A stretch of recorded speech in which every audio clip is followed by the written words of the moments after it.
সিরিয়ার রাজধানী দামেস্কের পাশের নগরী হিমস।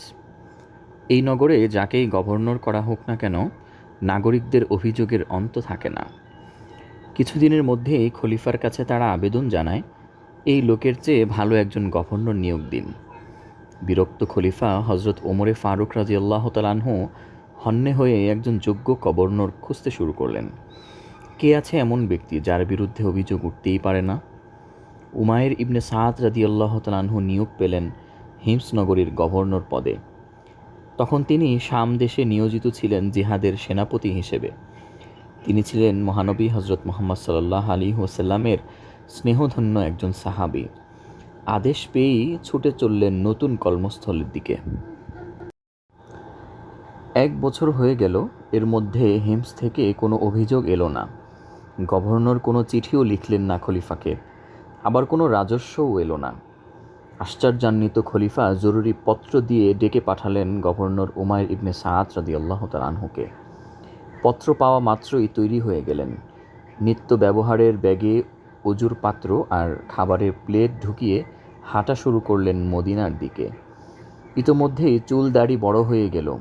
মদিনায় পৌঁছাতে পৌঁছাতে অবিরাম পথ চলায় ক্লান্ত পরিশ্রান্ত এই বিধ্বস্ত গভর্নরকে দেখে খলিফা ওমর রাদিয়াল্লাহু তাআলা আনহু তাকে বসতে দিয়ে জানতে চাইলেন, এই অবস্থা কেন তোমার?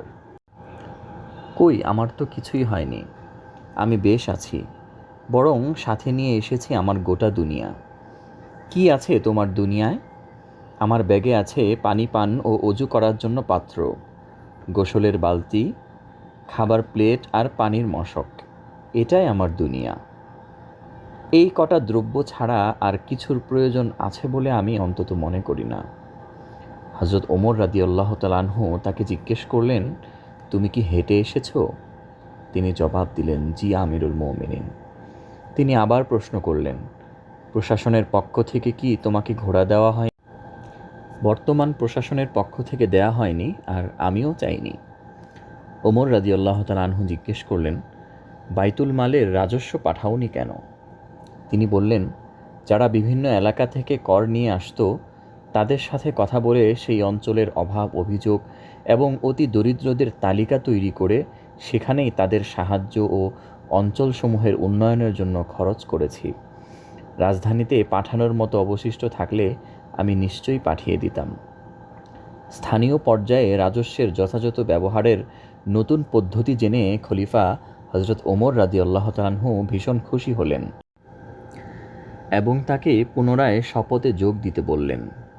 কিন্তু উমাইর ইবনে সাদ রাদিয়াল্লাহু তাআলা আনহু বিনয়ের সাথে গভর্নর পদ ফিরিয়ে দিয়ে মদিনা উপকণ্ঠে নিজের পরিবারের সাথে বসবাস করতে চাইলেন। খলিফা সেই আবেদন মঞ্জুর করলেন। খলিফা ওমর রাদিয়াল্লাহু তাআলা আনহু কিছুদিন পর উমাইর ইবনে সাদ রাদিয়াল্লাহু তাআলা আনহু এর প্রকৃত অবস্থা যাচাই করার জন্য রাষ্ট্রের বিশ্বস্ত একজন গোয়েন্দা হারেসকে পাঠালেন। 100 দিনারের একটি থলে দিয়ে বললেন, যদি তার আর্থিক অবস্থা সত্যিই শোচনীয় হয়, তবে নিজের পরিচয় জানিয়ে আমার সালাম দিয়ে এই থলেটি তাকে উপহার দিয়ে এসো। খলিফার গোয়েন্দা স্থানীয় লোকজনের সাহায্যে একদিন পৌঁছে গেলেন উমাইর ইবনে সাদ রাদিয়াল্লাহু তাআলা আনহুর দরজায়। পরিচয় গোপন করে মুসাফির হয়ে তার আতিথ্য প্রার্থনা করলেন।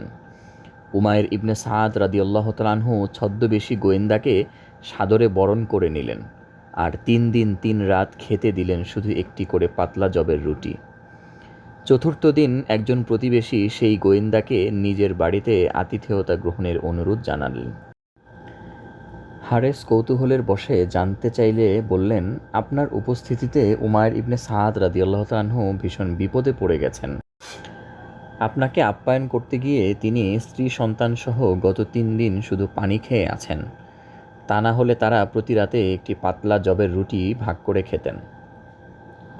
গোয়েন্দা হারেস অবশেষে নিজের পরিচয় জানিয়ে খলিফা ওমর রাদিয়াল্লাহু তাআলা আনহুর পক্ষ থেকে সালামসহ সেই থলে তার হাতে তুলে দিলেন। উমাইর ইবনে সাদ রাদিয়াল্লাহু তাআলা আনহু বিনয়ের সাথে সেই উপহার ফিরিয়ে দিতে চাইলে সব শুনে ভেতর থেকে ওনার স্ত্রী বললেন, উপহার ফিরিয়ে দিবেন না, বরং এই অঞ্চলে যারা দরিদ্র তাদের মধ্যে ভাগ করে দিন। স্বামী স্ত্রী দুই চোখ এক করলেন না সেই অর্থ বিতরণ শেষ না হওয়া পর্যন্ত।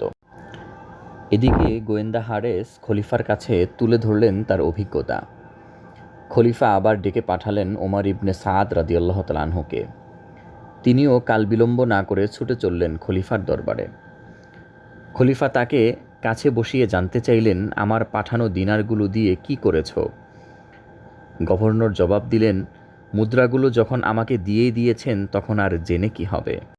খলিফা ওমর রাদিয়াল্লাহু তাআলা আনহু বললেন, আমি অনুরোধ করছি, বলো সেগুলো কি করেছ? তিনি জবাব দিলেন, নিজের জন্য সঞ্চয় করে রেখেছি, যেদিন সন্তান ও সম্পদ কোনো কিছুই কাজে আসবে না। হযরত ওমর ফারুক রাদিয়াল্লাহু তাআলা আনহু কাঁদতে কাঁদতে বললেন, আমি ঘোষণা দিচ্ছি যে তুমি সেই সকল মহান ব্যক্তির অন্তর্ভুক্ত যারা নিজেরা অভাবী হওয়া সত্ত্বেও অন্যদের নিজেদের উপর প্রাধান্য দিয়ে থাকে। খলিফা ওমর রাদিয়াল্লাহু তাআলা আনহু রাষ্ট্রের পক্ষ থেকে উমাইর ইবনে সাদ রাদিয়াল্লাহু তাআলা আনহুকে কিছু খাবার এবং একজোড়া পোশাক উপহার দিলেন। উমাইর ইবনে সাদ রাদিয়াল্লাহু তাআলা আনহু খাবার ফিরিয়ে দিলেন, বললেন, এগুলো আমার প্রয়োজন নেই। তবে একটি পোশাক গ্রহণ করলেন এবং বললেন যে আমি এই পোশাকটি আমার স্ত্রীর জন্য নিচ্ছি, কারণ তার পোশাক ছিঁড়ে গেছে। হে আল্লাহ, আপনি আমাদের কোন পরীক্ষায় রেখেছেন?